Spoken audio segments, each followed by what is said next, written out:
নমস্কার বন্ধুরা, আমি অর্চনা। তো আজকে আমি নিয়ে এসেছি এক দুর্দান্ত স্বাদের নাস্তা। বিকেলের জন্য খুবই ভালো, আবার খুব সহজে এবং খুব তাড়াতাড়ি হয়ে যায়। তো চলুন দেখে নেওয়া যাক আমি এই নাস্তাটা কিভাবে তৈরি করি। এখানে নিয়েছি একটা গাজর, একটা আলু আর একটা পেঁয়াজ। এরপর এগুলো কেটে নিচ্ছি।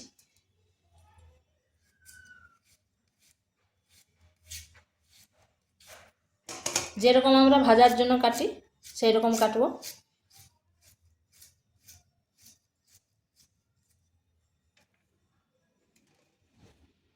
এইভাবে সরু সরু করে কেটে নেব।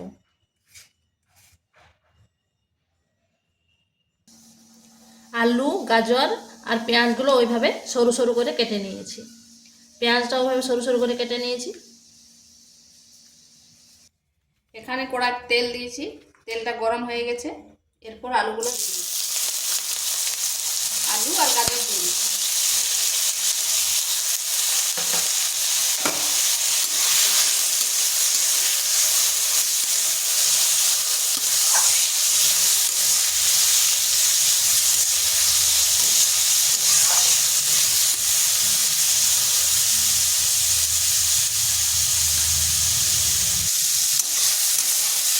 আলু আর গাজরটা হালকা একটু ভেজে নিচ্ছি।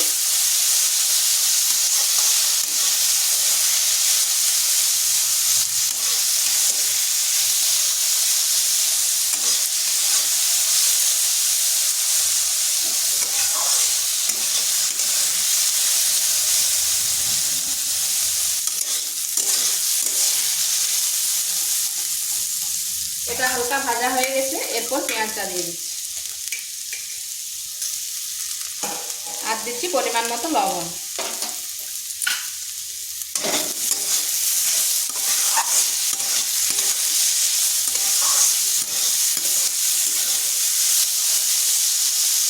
এইভাবে নাড়তে নাড়তে ঢাকা দিয়ে রেখে দিচ্ছি। যেরকম আমরা ভাজা খাই সেরকম ভাজা করব।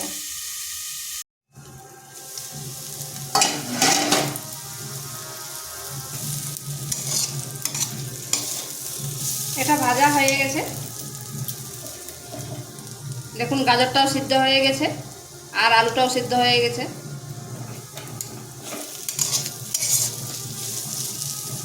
এরপর এখানে মশলাগুলো দেবো।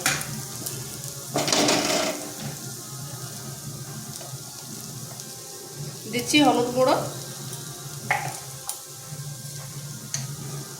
জিরে গুঁড়ো। এখানে খুব বেশি মশলা দেবনি, সাধারণ মশলা দিয়েই করব।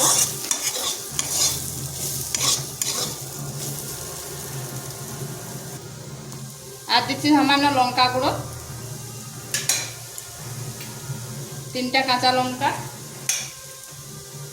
আর দিচ্ছি গোলমরিচ গুঁড়ো। ঝালটা অবশ্যই আপনারা আপনাদের আন্দাজ মতো করে দিবেন।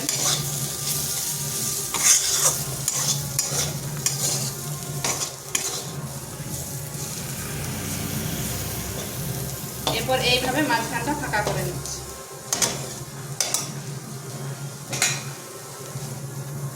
এইভাবে মাঝখানটা ফাঁকা করে দিয়েছি। এরপর দিয়ে দিচ্ছি একটা ডিম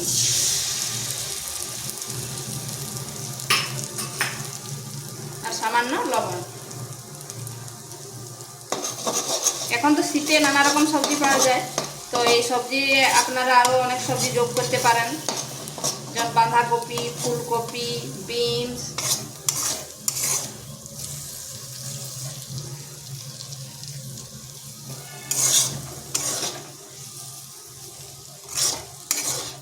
ঠিক যেরকম আমরা ভাতের সাথে ভাজা খাই সেরকম করে ভেজে নিচ্ছি।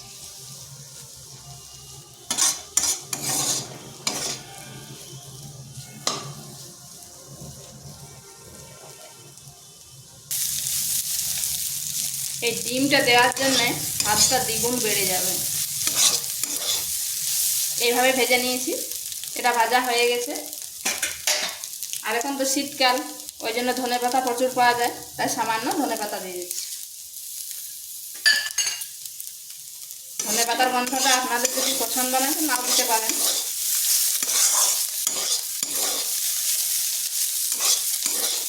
এটা হয়ে গেছে। এরপর নামিয়ে ঠান্ডা করে নিচ্ছি। এখানে দিচ্ছি 1 বাটি ময়দা, দিচ্ছি সামান্য পরিমাণ লবণ। লবণটা সামান্যই দিলাম, যেহেতু আমার পুরে লবণ দেওয়া আছে। এরপর অল্প অল্প জল দিয়ে একটা ব্যাটার তৈরি করব। জলটা কিন্তু আমি রুম টেম্পারেচারে নিয়েছি।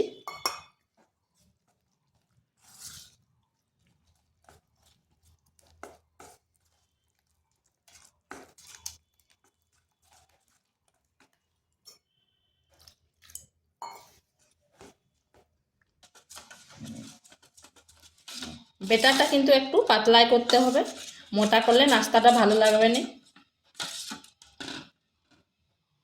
এইরকম হবে, আর এইভাবে টেনে দিলে যেন মাঝখানটা এরকম হয়, তাহলেই বুঝতে পারবেন হয়ে গেছে।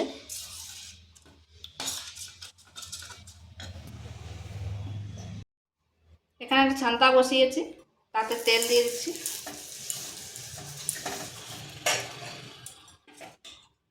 এরপর গোলা রুটির মতো করে নেব।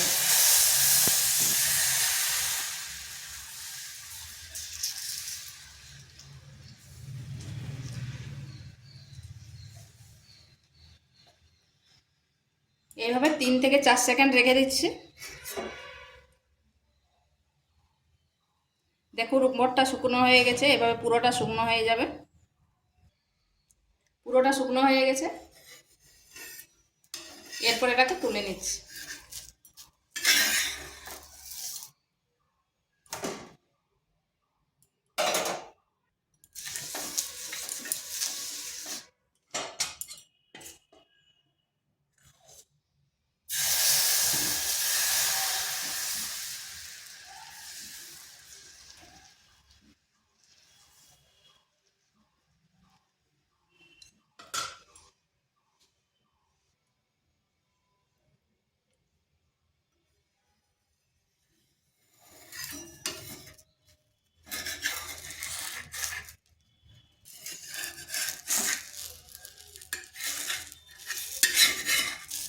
এভাবে সবগুলো করে নিচ্ছি। এরপর এখানে রুটিটা নিয়ে নিচ্ছি।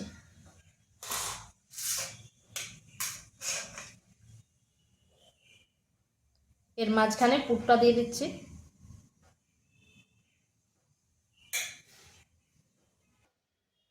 এইভাবে পুরটা মাঝখানে দিয়ে দিয়েছি। এরপর দুই পাশটা এইভাবে মুড়ে দিচ্ছি। এরপর এই পাশটা এইভাবে মুড়ে দিচ্ছি। এরপর এইভাবে রোল করে দিচ্ছি।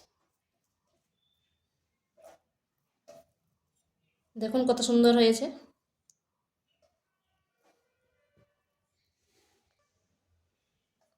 আপনাদের সুবিধার্থে আমি আরেকটা করে দেখাচ্ছি।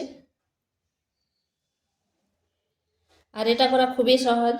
হয়তো যেদিন এই ভাজাটা হবে সেদিন একটু রুটির গোলা করে দিলাম, সাথে সাথে ভেজে দিলাম, টিফিন হয়ে গেল।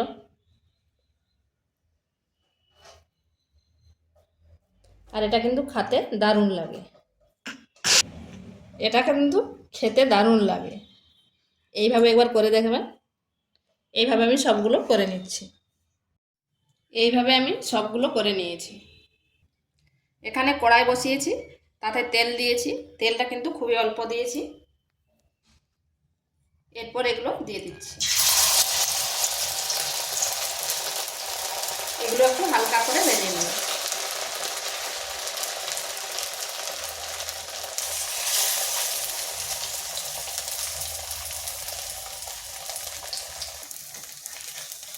এইভাবে উল্টে পাল্টে ভেজে নিয়েছি।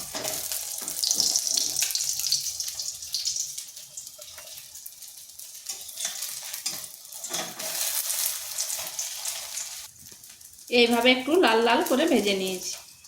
দেখুন কত সুন্দর হয়েছে। পুরো এগুলো হয়ে গেছে। দেখুন কত সুন্দর হয়েছে আর কতটা মুচমুচে হয়েছে। তো ভিডিওটা ভালো লাগলে লাইক শেয়ার কমেন্ট অবশ্যই করবেন, আর নিত্য নতুন রেসিপি পাওয়ার জন্য চ্যানেলটিকে সাবস্ক্রাইব করবেন।